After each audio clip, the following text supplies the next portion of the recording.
ప్రభువైన యేసుక్రీస్తు నామమున మరలా ఈ సైన్స్ అండ్ సైన్స్ కార్యక్రమానికి మిమ్మల్ని ఆహ్వానిస్తున్నాం. మనతో కూడా బ్రదర్ రూబెన్ వచ్చి ఉన్నారు. ఆయన కొనసాగింపుగా మన ప్రశ్నలకు సమాధానాన్ని ఇస్తూ ఉన్నారు. ఈ ప్రశ్న సమాధానములు మనం కొనసాగింపుగా చూస్తున్నాం కదా. ఇప్పుడు బ్రదర్ వారి యొక్క ఓన్ యూట్యూబ్ ఛానల్ ఒకటి స్టార్ట్ చేసి ఉన్నారు. వాయిస్ ఆఫ్ బైబిల్ అనే యూట్యూబ్ ఛానల్ ఒకటి స్టార్ట్ చేశారు. దాని నేమ్ మీకు డిస్ప్లే చేస్తారు. అందులోకి వెళ్ళి చూస్తే ఈ ప్రోగ్రాంలన్నీ కూడా మీరు చూడొచ్చు. అయితే ఆరంభం నుండి వస్తాయి 1, 2, 3 ఎపిసోడ్స్. ఆ విధంగా ఇందులోనూ వస్తుంది. ఇందులో అప్డేటెడ్ వర్షన్స్ కొనసాగింపుగా ఇందులో వస్తుంటాయి. ఇవి మాత్రం కాకుండా సహోదరుని సందేశాలు అందులో ఉంటాయి. మీరు అందులోనూ వెళ్ళి చూడొచ్చు. రండి, ఈరోజు మనం ఆయన దగ్గర కొన్ని ప్రశ్నలు అడగబోతున్నాం.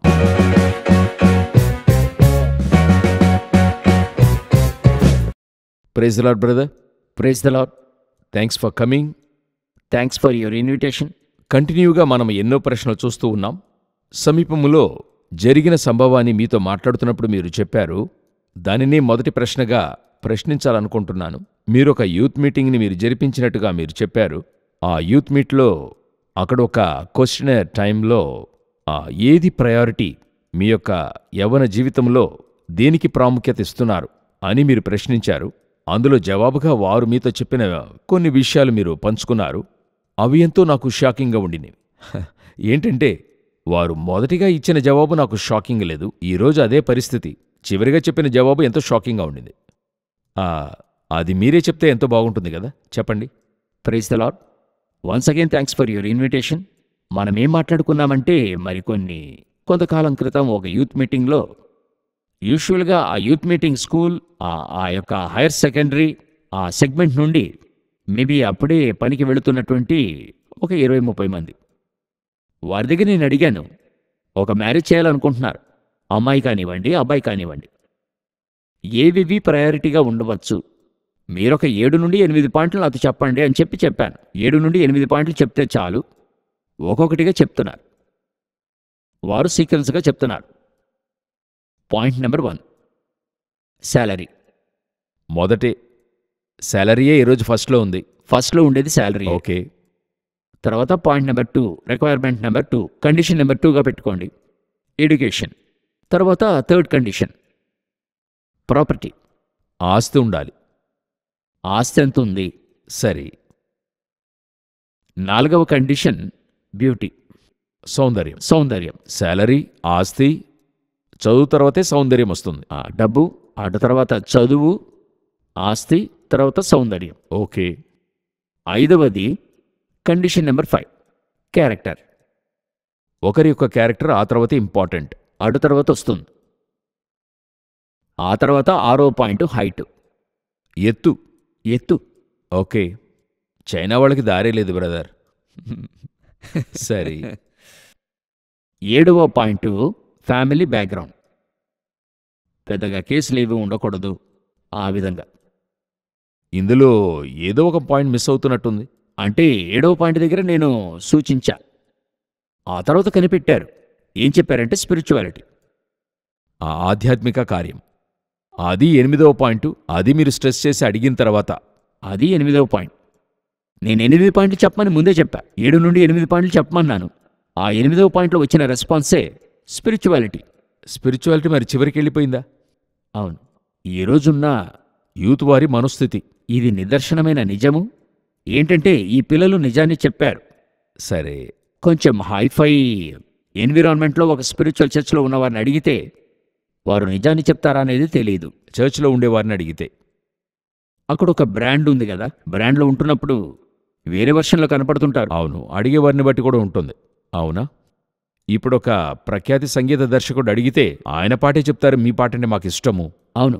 ఆ విధంగా చర్చిలో నుండి అడిగితే వెంటనే స్పిరిచువాలిటీ అంటారు. అది తిడుతున్న పాస్టర్ అయితే ఒక 10 మందిలో తన గురించి చెప్తే ఎలాగుంటుంది? ఫస్ట్ అలాగే ఉంటుంది. బ్రదర్, ఇది మీరేమనుకుంటున్నారు? స్పిరిచువాలిటీకి 8వ స్థానం చివరిగా చెప్పడానికి గురించి మీరేమనుకుంటున్నారు? సో ఇప్పుడు ఎలాగైందంటే అన్నీ క్యాల్కులేట్ చేయడం అలవాటు పడ్డాం. దీని ఆధారం అదే. అన్నిటికీ మ్యాట్రిక్స్ వేసి అలవాటు పడ్డాం. నిజంగా క్యాల్కులేటివ్ మైండ్. సో అది లేదని చెప్పలేము. సో ఇది నిదర్శనమైన ఒక నిజముగానే నేను చూస్తూ ఉన్నాను. ఇది నేను ప్రపంచమంతటా ఈ స్టాటిస్టిక్స్ని నేను ప్రపంచమంతటికి చూస్తున్నాను. ఎందుకంటే ఎక్కడికెళ్ళి అడిగినా మొదట తీసిన వెంటనే అబ్బాయి ఎక్కడ పనిచేస్తున్నాడు, అమెరికాలోనైతే దేవుని చిత్తమే. అమీర్పేట అంటే కొంచెం ఆలోచించాల్సిందే. ఆఫ్ఘనిస్తాన్ అయితే ఇక చిత్తమే లేదు. ఆఫ్ఘనిస్తాన్ అయితే ఇక దేవుని చిత్తమే లేదు. అవునా? అప్పుడు దీనిని బట్టి వీరితో ఈరోజు ఏం మాట్లాడబోతున్నాం? సో ఇప్పుడు ఇది చూసాం కదండి, ఇది ఒక కారణం. దీని ఆరంభం ఎందుకు ఈ యూత్స్ ఇలా ఆలోచించడానికి మారారు? ఎప్పటి నుండి ఆలోచన మారింది? ఓకే. నాకింకా జ్ఞాపకం ఉంది, మా అమ్మగారు టీచర్గా ఉండారు. ఎవరైనా కొందరు మా అమ్మతో మాట్లాడింది ఇంకా జ్ఞాపకం ఉంది. అప్పుడు జీతాన్ని చూసేవారు కాదని చెప్పను, జీతాన్ని చూశారు. అది 3వది లేక 4వ కండిషన్గా ఉండేది. అప్పుడు క్యారెక్టర్ ఫస్ట్ కండిషన్గా ఉండేది. అబ్బాయి మంచి అబ్బాయినా? ఒకరు చెప్పింది నాకు ఇంకా జ్ఞాపకం ఉంది. ఆ అబ్బాయి మరి జీతం తక్కువ తీసుకున్నా పర్వాలేదు, మేము కూడా సపోర్ట్ చేస్తాం, మంచి అబ్బాయి అయితే చెప్పండి. అలాగుండినటువంటి కాలం పోయి ఇప్పుడు చూస్తున్నారు. అయితే అది 5వ కేటగిరీలో ఉంది. మరి చెప్పగా నేను విన్నటువంటిది, ఒక అబ్బాయినో అమ్మాయినో చూసి ముగించేలోగా సొంత వాళ్ళకి 3 చెప్పులు అరిగిపోతాయట. అన్నిసార్లు వెళ్ళొస్తారంట ఆ ఇంటికి. అంటే అమ్మాయి 5:30కి ఇక్కడ లేచినప్పుడు వాళ్ళు అక్కడ ఉంటారంట. ఎన్నింటికి అమ్మాయి లేస్తుందని చూస్తారట. ఇవి జరిగిన కార్యాలు ఆ కాలంలో. అంటే నేను వారు క్యారెక్టర్ చూశారని చెప్తున్నాను. వెంటనే ఇక్కడ ఫెమినిజం, స్త్రీ హక్కు అనే స్థానానికి వెళ్ళొద్దు.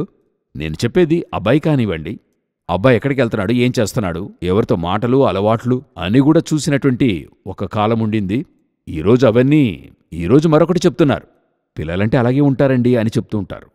అది ఇంకా ఆశ్చర్యంగా ఉంది. అంటే ఒక కాలంలో లంచము పుచ్చుకునేవారు ఎంతో మోసమైన వారు, తీసుకోననివాడు నీతిగలవాడు. ఆయన చేయి శుభ్రం, లంచము తీసుకోడు. ఇప్పుడు లంచము తీసుకోకపోతే బ్రతకనెచ్చనివాడు. ఈ డిపార్ట్మెంట్లో మాత్రం నేనున్నట్టయితే ఇప్పుడు ఎన్ని కోట్లు సంపాదించేవారమని అంటారు. సో క్యారెక్టర్ అన్నది ఈరోజు ఎక్కడికో వెళ్ళిపోయింది. క్యారెక్టర్కి అక్కడ మీరు చెప్పినట్టుగా ఇక్కడ 5వ స్థానంలో ఉంది క్యారెక్టర్ అన్నది. 5వ స్థలంలో ఉంది. మిగతావన్నీ సెట్ అయిన తర్వాత చివరిగా మేము స్పిరిచువాలిటీ చూస్తాం.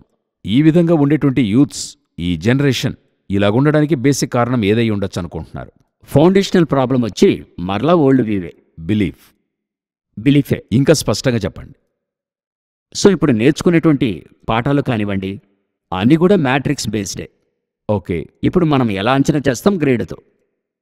ఒకరు చూడటానికి ఎలాగున్నారనేటువంటిది నెంబర్స్లో వేస్తున్నాం కదా.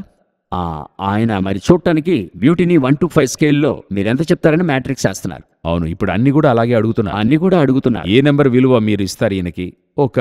ఒక రెస్టారెంట్కి వెళ్ళినా గానీ మా రెస్టారెంట్కి ఎన్ని పాయింట్లు ఇస్తారు మీరు? ఈ విధంగా అడుగుతున్నారు. 1 to 10లో మీరు నిర్ణయించండి అంటారు.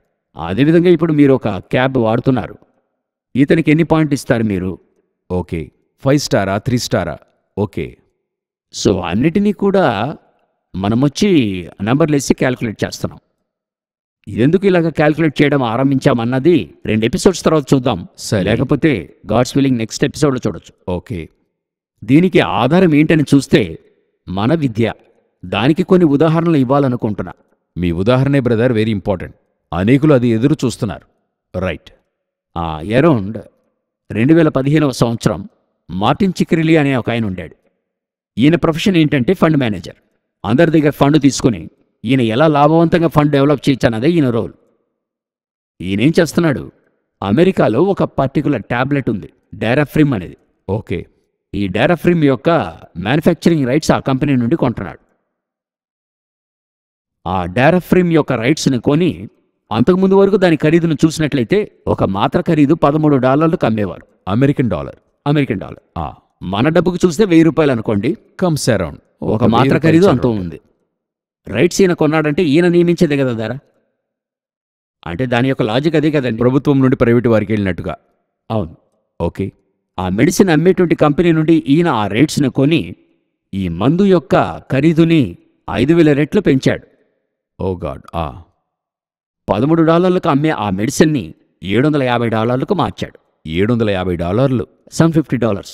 We'll start with the story of Martin Shkreli. This man, he used to be America's most hated man. What did he do? Sold this drug, Daraprim, an important weapon in the fight against malaria, also another serious infection caused by HIV. There was a time when this drug, Daraprim, cost $13.50. Then Martin Shkreli entered the scene. He bought the manufacturing license for Daraprim and jacked up prices by 5,000%. You heard that right, 5,000. So the medicine that sold for $13.50 started selling for $750. When asked about the price gouging, he said, I would have raised the prices higher and made more profits. Now you have to understand where he comes from. As a hedge fund manager, his primary duty was to make money for his investors. Shkreli was driven by profit. He represented a system that puts profits above lives, a system that wants to make money off illnesses, and a system that influences everyone. ఓ అంటే అప్రాక్సిమేట్గా ఒక 1000 రూపాయలకి అమ్మబడుతున్న ఆ మందు 50,000 రూపాయలకి మార్చాడు. 54,000 రూపాయలకి మించిపోతుంది. 54,000 రూపాయలకి మార్చాడు. ఓకే. ఈయనేం తప్పు చేశాడు? మనసాక్షి ప్రకారంగా పెద్ద తప్పు బ్రదర్. అయితే మీరు ఎప్పుడు ఈ బైబిల్ మనసాక్షి ప్రకారంగా అనేది అడగడం లేదు ఈ మధ్య. మనసాక్షి వైపు అంతా మీరు ఇప్పుడు వెళ్ళదు బ్రదర్. సైంటిఫిక్గా మీరు చెప్పండి బ్రదర్. లాస్ట్ టైం నేను అడిగినట్టు అదే ఫ్రేమ్వర్క్ మీరు ఇందులో అప్లై చేయండి సైంటిఫిక్గా. ఈరోజు మరి లోకం మట్టుకైతే ఇతను ఎంతో తెలివైనవాడు, ఎంతో బ్రిలియంట్. అది ఏం చెప్తుంటారంటే ఈ కాలంలో ఒక లాభం లేని పడిపోయినటువంటి కంపెనీని పైకి ఎత్తి పెట్టాడని చెప్తారు. 5,000% లాభం సంపాదించేట్టు మార్చాడే. Mathematically he's genius. బిజినెస్ వ్యూలో చూస్తే హీఈస్ ఎ బ్రిలియంట్ ఒక డెసిషన్ మేకర్గా మనం చెప్తాము. ఈ విధంగానే మన జీవితంలో అనేక కార్యాల్లో మనుషులు మనం నెంబర్ వేసి యోచిస్తున్నాం. ఇది ఒక రోల్ మోడల్గానో లేక ఈ ప్యాటర్న్లోనే ఎడ్యుకేషన్ మారుతుంది. ఎడ్యుకేషన్ మారుతుంది. ఓకే. ఈ ఎడ్యుకేషనే ఈ విధంగా వెళుతున్న సమయంలో సైంటిఫిక్ ఏథిజం వచ్చి ఇందులో ఆజ్యం పోసి పెంచింది. గాడ్ అనే ఒక రెఫరెన్స్ లేడు. మంచి చెడు మీరే డిసైడ్ చేసుకోవచ్చు. గత ఎపిసోడ్లో వాటిని గురించి మాట్లాడుకున్నాం. ఓకే, డిసైడ్ చేసుకోవచ్చు. అలాగే మీరు ఒక్కొక్క విషయంలో యోచించేప్పుడు సైంటిఫిక్గా చూస్తే ఇతను మంచి బ్రిలియంట్, కానీ దీని పరిణామం ఏమై ఉంటుంది? ఆయన మటుకైతే అది మంచి, అతనికి అది చెడు అని తెలియదు. ఎందుకంటే గాడ్ ఎవరో తెలియదు. గాడో బైబిలో తెలిస్తేనే ఏది మంచో ఏది చెడో తెలుస్తుంది. ఈ సైంటిఫిక్ ఏథిజం ఈ కార్యాన్ని దేవుణ్ణి పక్కన పెట్టి మంచి చెడు నువ్వే డిసైడ్ చేసుకో అని చెప్పినప్పుడు అతనికి చెడు మంచిగా తెలుస్తుంది. మ్యాథమెటికల్గా మంచిగా ఉంది. ఓకే, అతన్ని నమ్మి ఇన్వెస్ట్ చేసిన వాళ్ళకి మంచిదిగా ఉంది. దీని ఎఫెక్ట్ ఏమై ఉంటుంది? కొంతమంది చనిపోయి ఉంటారు. కొంతమంది అన్నప్పుడు మనం చెప్పేప్పుడు కొంతమందే. అయితే బైబిల్ మటుకైతే ఒక ఆత్మ కూడా భూమి కంటే గొప్ప వాల్యూ. రైట్. అతని దగ్గర వెళ్ళి అడుగుతున్నారు విలేకరులు, మీరెందుకు ఇంత పెంచారు? అతను నవ్వుతూ చెప్తున్నాడు, దీనికంటే ఎక్కువ చేయాలనుకున్నాను. యోచించండి, 1000 రూపాయల మందును 50,000 రూపాయలకి ఎంతమంది కొనగలరు? ఓకే. దీనికి పెద్ద ప్రొటెస్ట్ జరిగింది. లా మేకర్స్ ఇన్వాల్వ్ అయ్యారు. 2020 వరకు ఆ మందు అదే కాస్ట్కి అమ్మబడుతున్నట్టుగా రిపోర్ట్ చెప్తుంది. అంటే ఒక మనిషి యొక్క ఆ బేసిక్ లోపల సైంటిఫిక్ ఏథిజం ఏ మార్పును తెస్తుంది? ఆ ఓల్డ్ వ్యూ, నమ్మకం. ఇప్పుడు నాకు తెలిసి బిలీవర్స్ కూడా ఈ విధంగానే ఆలోచింపని ఆరంభించారు కదా. అలా యోచించడం వల్లే నేను ఫస్ట్ ఆ 8 పాయింట్లు చెప్పాను కదండి. ఆ పాయింట్ యొక్క ఆధారము ఇలా యోచించని ఆరంభించడం వల్ల. వీళ్ళ యొక్క ఇంపార్టెంట్ ఈ నెంబర్కిని డబ్బుకి ఇటువంటి కార్యక్రమానికి ఇచ్చినందువల్ల తన లైఫ్ పార్ట్నర్ని ఎన్నుకునేప్పుడు ఫస్ట్ పాయింట్ శాలరీగా ఉంది. మ్యాట్రిక్స్ అదే కదా, అదే కదా మీరు క్వాంటిఫై చేసే మ్యాట్రిక్స్. ఎందుకంటే లోకం వాళ్ళని బ్రిలియంట్ అని చెప్తుంది. అవును. ఒక 2 ఎపిసోడ్లకు ముందుగా చూసాం, ఒక మనిషి యొక్క వాల్యూ డబ్బును బట్టే చూడబడుతుంది. ఒక మనిషి తన యొక్క వాల్యూవే దాన్ని బట్టి చూస్తున్నారు. ఈరోజు ఎంత గొప్ప కోటీశ్వర్లు అయి ఉన్నారు, వాళ్ళే నెంబర్ 1. సమాజంలో గొప్ప ధనవంతులుగా కనబడితే వాళ్లే నెంబర్ 1. అంతే, అలాగైపోయింది. అవును. సో అది పిల్లల్లో వచ్చే జనరేషన్లో యూత్స్ లోపల ఫస్ట్ పాయింట్గా నిలబడుతుంది. అదే విద్య నేర్పుతుంది, అదే ఈ సైంటిఫిక్ ఏథిజం కూడా చెప్పిస్తోంది. ఓకే. ఇప్పుడు నేను అడిగినటువంటి ఆ యొక్క క్రౌడ్ ఉంది కదండి, వారందరూ బిలీవర్స్. చర్చ్ లోపల అడిగారు ఆ ప్రశ్న. చర్చిలో ఉండేటువంటి బిలీవర్స్. అప్పుడు బిలీవర్సే కాని వారు ఎలా క్యాల్కులేట్ చేస్తుంటారు చూడండి. మంచి చెడులను ఎరిగి తెలియజేస్తున్న దేవుడున్న ప్రజల మధ్య ఇలాగ ఉన్నట్టయితే అది చెప్పేయడానికి దేవుడు అక్కర్లేదని చెప్పేటువంటి స్థలంలో ఎలాగుంటారు, ఎలా యోచిస్తారు?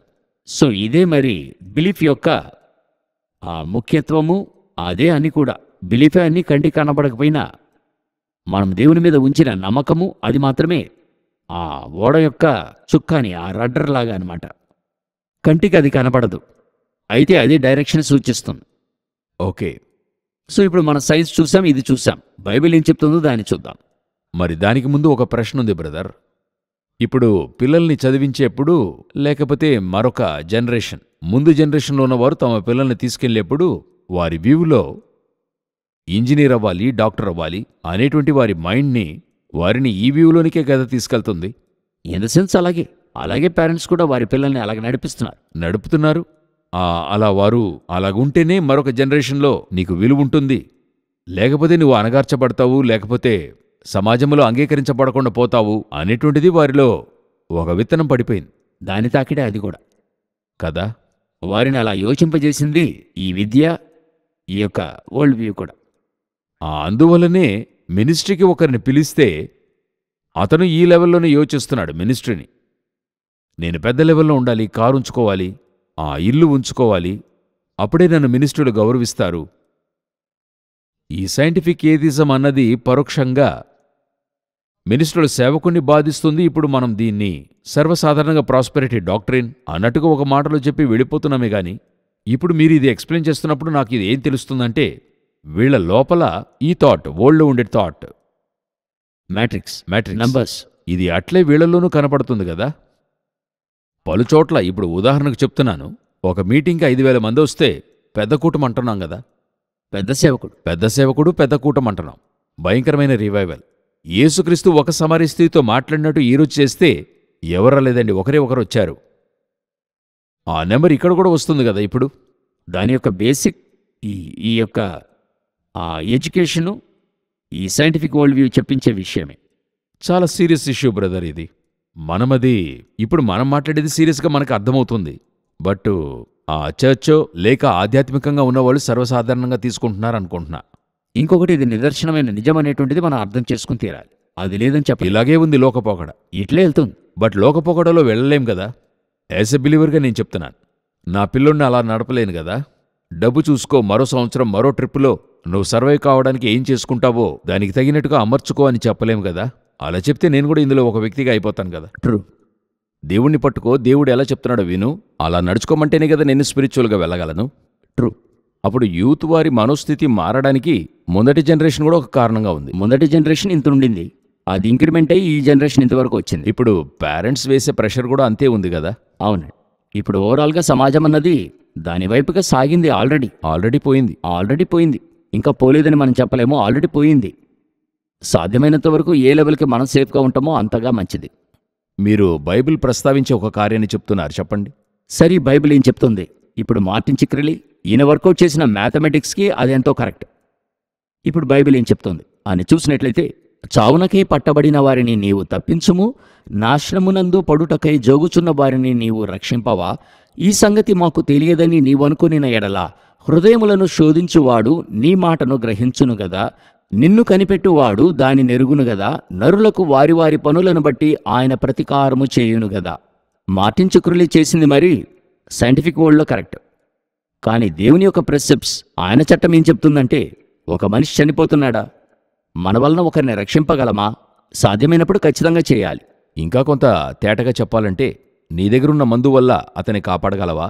ఎంత చీప్గా ఇచ్చి కాపాడగలవో కాపాడు, సాధ్యమైనంత వరకు. నీ వల్ల ఫ్రీగా ఇచ్చే పరిస్థితి కాకపోవచ్చు, ఎందుకంటే తయారు చేసే ఖర్చు ఉంది, ప్రొడక్షన్ కాస్టు, ఆ తర్వాత దాన్ని నిల్వ చేసే కార్యాలన్నీ ఉంటాయి. నీ వల్ల ఎంత అది ఇవ్వగలవో, ఎంతో కొంత తక్కువ లాభములు ఇవ్వగలిగినా అంత ఇచ్చైనా కాపాడు, సాధ్యమైనంత వరకు అని బైబిల్ చెప్తోంది. అలాగ చేయని పక్షమున చూస్తూ ఒకరున్నారని చెప్తోంది. నీ ఆత్మను శోధించి ఒకరు చూస్తూ ఉన్నారు. బ్రదర్, ఇప్పుడు హాస్పిటల్స్ కానివ్వండి, స్కూల్స్ కానివ్వండి, వీళ్ళందరూ ఈ వాక్యానికి ఆపోజిట్గా ఉన్నట్టుగా లేదు. అది దేవుని జడ్జిమెంట్కే ఇవ్వాలి. ఎందుకంటే వీళ్ళని ఆ సైంటిఫిక్ ఏథిజం ఏం చేసిందంటే, దేవుడు నిన్ను చూస్తున్నాడనే భయాన్ని తీసేసింది. ఆయన ఉన్నాడని నమ్మితే ఆ భయం ఉంటుంది. అది ఉండకుండా ఉండడానికే కంఫర్టబుల్గా పక్కన పెట్టారు. ఓకే. ఇందులో ఏంటంటే, ఇందులో ఒక స్పిరిచువల్ పాయింట్ చెప్పేయాలి. ఐ థింక్ అది వెరీ ఇంపార్టెంట్. ఒక 10 సంవత్సరాల క్రితం ఒక కేసు జరిగింది. ఆ కేసులో ఒక ప్రత్యేక పార్టీ వారి యొక్క సింబల్ని వేసి ఒకచోట ఒక శిలను అమర్చారు. ఎదురుపక్షం వాళ్ళు ఏం చేశారు, అప్పుడు అధికారంలో లేని వారు వెళ్ళి కేసు వేస్తున్నారు. కేసు వేసి చూడండి, ఇలా ప్రజల డబ్బుతో వీరు పార్టీ సింబల్ని పెట్టేశారు అని కేసు పెట్టారు. ఎదురుపక్షము లాయర్ వెళ్ళి మాట్లాడుతున్నాడు. ఆ పార్టీ సింబల్ పెట్టిన లాయర్. ఆ పక్షం వారి లాయర్. ఇదొచ్చండి, ఇది మా యొక్క సింబల్ కాదు. ఇది పెగాసస్ గుర్రంలో ఉన్న వింగ్స్ యొక్క స్వరూపం. పెగాసస్ గుర్రం అంటే మనకు తెలుసు, గ్రీక్ మిథాలజీలో ఆ గుర్రానికి రెక్కలు ఉంటాయి. అదే మేము పెట్టాము. ఇది మా పార్టీ సింబల్ కాదండి. ఆ కేసు అంత పెద్దదేం కాదు. అది ముగిసింది చూడండి. మీరు యోచించండి. గాడ్ వచ్చి వైట్ థ్రోన్ జడ్జిమెంట్ అని మనకు చెప్పున్నాడు. రెవల్యూషన్లో చూస్తున్నాం. నేను కొంతమంది చెప్పి విన్నాను, మేము వెళ్ళి గాడ్ దగ్గర ఆర్గ్యూ చేస్తాము, వాక్యం ఇలా చెప్పిందని మేము మాట్లాడతాం అని కొంతమంది చెప్తున్నారు. యోచించండి, గాడ్ యొక్క వైట్ థ్రోన్లో మనం ఇటువంటి జ్ఞానాన్ని ప్రదర్శించి మనం మాట్లాడగలమా? నాకొకటే అనిపించింది. ఏంటంటే సమీపంలో ఒకరి దగ్గర మాట్లాడుతూ, మనం సినిమాల్లో ఒక కాలంలో చూసున్నాం, గౌరవ కోర్టు వారికి అని చెప్పి ఆ యొక్క వాది ఉంటాడు కదా, నేరం ఆరోపించబడిన వారి తరపున ఆయనే మాట్లాడతాడు, లాయర్ మాట్లాడు. నేనే వాదించాను, అన్నిటికీ వివరాలు తెలిపాను. తర్వాత కోర్టులో ఏం జరుగుతుందని నేను ఒక వకీల్ని అడిగినప్పుడు జడ్జితో ఒక మాట మాట్లాడలేరట. అడిగే ప్రశ్నకి అవునా కాదా అనే బదులు మాత్రం చెప్పగలరట. ఎక్స్ట్రాగా ఇప్పుడు సమీపంలో చదివాను, ఎక్స్ట్రాగా ఒక మాట కూడా అవును బ్రో అని ఒకరు చెప్పారు. ఆ జడ్జిని, ఇదేంటి బ్రో అంతా చెప్తూ ఉన్నారు, ఇక్కడ మర్యాదగా మాట్లాడండి, ఒక మాట ఎక్స్ట్రా చెప్పినందుకు. ఎందుకు చెప్తున్నాను, ఇక్కడున్న న్యాయాధిపతులతోనే మాట్లాడే అవకాశం లేదు, ఒక అడ్వకేట్ అవసరపడుతూ ఉన్నాడు. వీళ్ళు అడ్వకేట్నే వద్దంటున్నారు, క్రైస్ట్ని. వీళ్ళెలా జడ్జి దగ్గర నేరుగా మాట్లాడతారు? నా అవగాహనకు నేను అర్థం చేసుకుంది, సింహాసనాన్ని, వైట్ థ్రోన్ని చూస్తేనే మనకి మన నాలుక అంటుకుని పోద్ది. అందులో పైన వాడిని చూస్తే హార్ట్ ఆగిపోద్ది. ఆయనెవరూ ఒక కాలంలో చూసింది లేదు, చూడలేరు, చూస్తే ఇక అయినట్టే. ఆయన దగ్గర ఇంకేం మాట్లాడేది? ఆర్గ్యూ ఎక్కడ చేసేది? మన పాయింట్ తీసుకుని ఆయన దగ్గర ఎక్కడ చెప్పేది? అది మన కోర్టులో లూప్ హోల్స్ అనేవి లేకుండా పోవు. అది అక్కడున్న వానికి ఒక్కొక్క పిక్సెల్ ఆఫ్ అవర్ లైఫ్ ఆయనకి తెలుసు. మీరు చెప్పింది వాల్యుబుల్ పాయింట్. ఈ కోర్టులో కూర్చున్న న్యాయాధిపతికి ఇక్కడ ఈయనేం చేశాడో నిజం తెలీదు, వాదంతోనే కనిపెట్టగలడు. కానీ అక్కడ న్యాయాధిపతికి అంత చిత్రంగా తెలుస్తుంది, ఒకటి కూడా ఆయన దగ్గర మనం దాచలేదు. ఎంత ఇంటెన్షన్తో చేశాము, ఎంత మ్యాగ్నిట్యూడ్తో చేశాము, ఇంచు బై ఇంచు తెలుస్తుంది. ఇక ఆయన దగ్గర ఏం మాట్లాడేది? ఇంకెక్కడ? ఓకే, మన ఈ లిమిటెడ్ మేధస్తో చాలామంది అస్యూమ్ చేసుకుంటున్నారు దేవుడు చాలా సామాన్యమైన వాడని చెప్పి. భయంకరమైన జడ్జి. అప్పుడు ఈ భయాన్ని అట్లే ఈ సైంటిఫిక్ ఏథిజం తీసేసింది. నీకు నీవే జడ్జి అన్నట్టుగా మార్చేసింది. అందువల్ల ఈరోజు ఆ పాపము మంచి చెడులు తెలియక వారు చెడును మంచిగా తలంచి చేసినప్పుడు అందులో లభించే మెటీరియలిస్టిక్, అందులో పొందుకునే ఆ లాభాలను ఆశీర్వాదాలుగా వీరు చూసి అదే ఈరోజు లోకం అన్నట్టుగా అయిపోయింది. అవునా? అయిపోయింది. అవుతుందనేం కాదు, అయి చాలా రోజులైంది. దాని ఇంటెన్సిటీ కొంచెం కొంచెంగా పెరుగుతుంది. సో అప్పుడు మనం ఒక విషయాన్ని అర్థం చేసుకోవాలి. ఆ మాజీ అమెరికా అధ్యక్షుడు థియోడర్ రూస్వెల్ట్ అనే ఒక ఆయన ఉండాడు.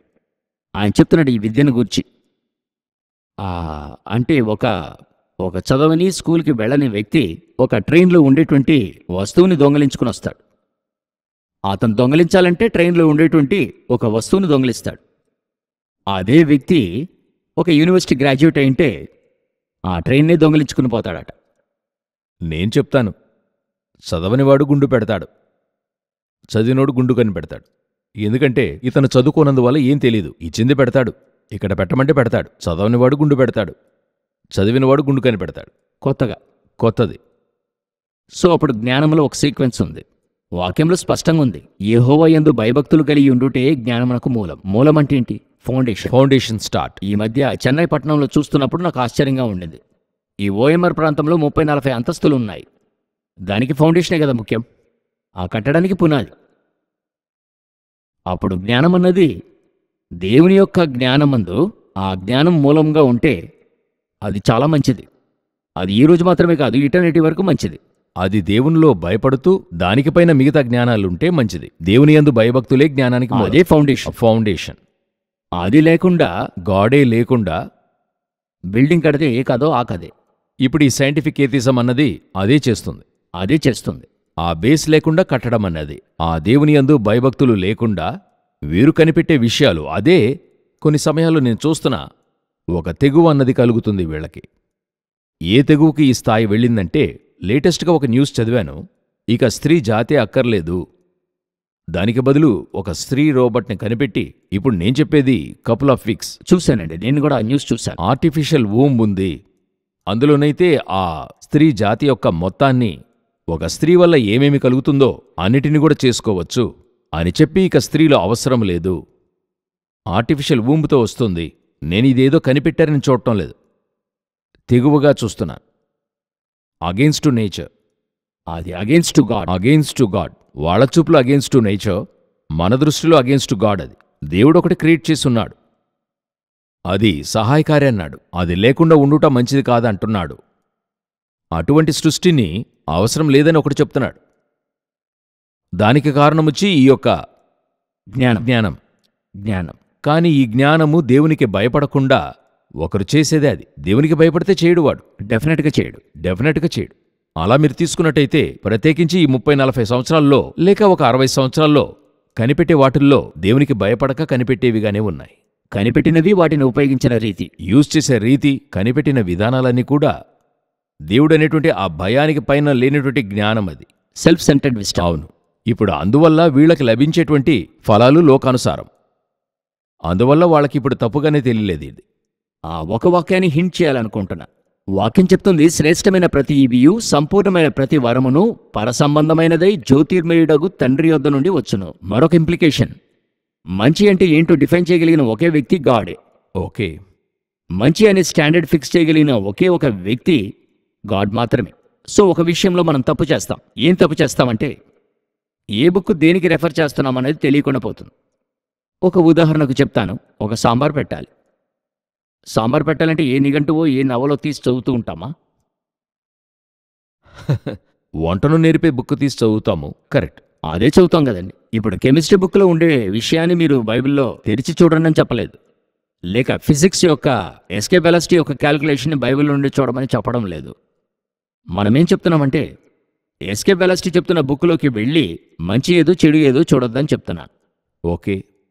కెమిస్ట్రీ బుక్లో ఫిజిక్స్ వెతకద్దు, ఫిజిక్స్ బుక్లో మరింకేదో వెతకద్దండి, వంటకాలు వెతకద్దు. అదేవిధంగా మంచి ఏంటన్నది అది తెలపని పుస్తకంలో వెతకద్దు, అవి కనబడని పుస్తకంలో వెతకద్దు.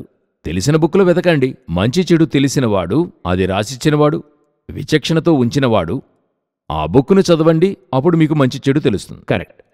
ఇప్పుడు కొంతమంది మరొక ప్రశ్న అడుగుతుంటారు, మంచి సలహాలు తెలిపే బుక్ ఉంది కదా, అదెందుకు రెఫర్ చేయకూడదు? నేను చదివింది జ్ఞాపకం ఉంది. తిరుకాడుగం అంటారు, స్కూల్లో చదువుంటాం. తిరుకాడుగం అంటే ఈ సొంటి, మిరియాలు, పిప్పి. అవును, ఈ తిరుకాడుగం అది తెలుసు. Okay, right. ఈ 3 చేరినవి మెడిసిన్. ఇందులో 3 పాయింట్స్ అభిప్రాయాలు, మంచి ఉద్దేశాలు ఈ బుక్లో ఉన్నటువంటి పాయింట్స్. ఒక న్యాయాధిపతి తీర్పిచ్చేప్పుడు మంచి అభిప్రాయాలు చెప్పే బుక్ చూస్తాడా, లేక చట్టాన్ని చూస్తాడా? మరి చట్టాన్ని చూడాలి.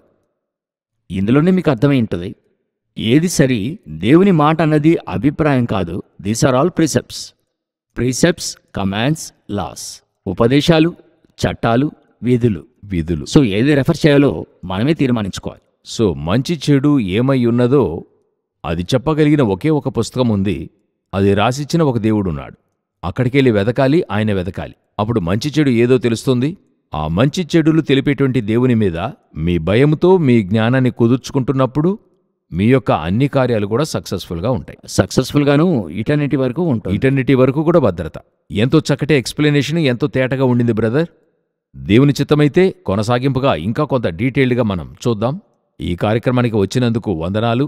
మరొకసారి చెప్తున్నాను, ఆ సహోదరుని ఛానల్ ఉంది, ఇదే ఆ ఛానల్ పేరు, మీరు చూడొచ్చు. అందులోనికి వెళ్ళి మీరు సమాచారము, ఇటువంటి కార్యాలు చూడొచ్చు.